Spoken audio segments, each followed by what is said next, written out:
Hey everyone, welcome back to my channel. In this quick video, I will show you how to switch accounts on Roblox in under a minute. Let's go. First, open the Roblox app.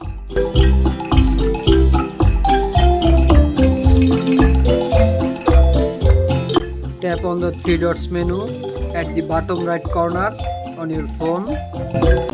Then scroll down.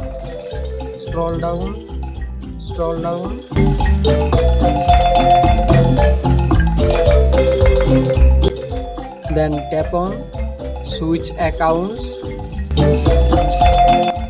Click on your another Roblox account. That's it. You are now logged into your other Roblox account and you can repeat this anytime if you want to switch back. If this video helped you, don't forget to like and subscribe.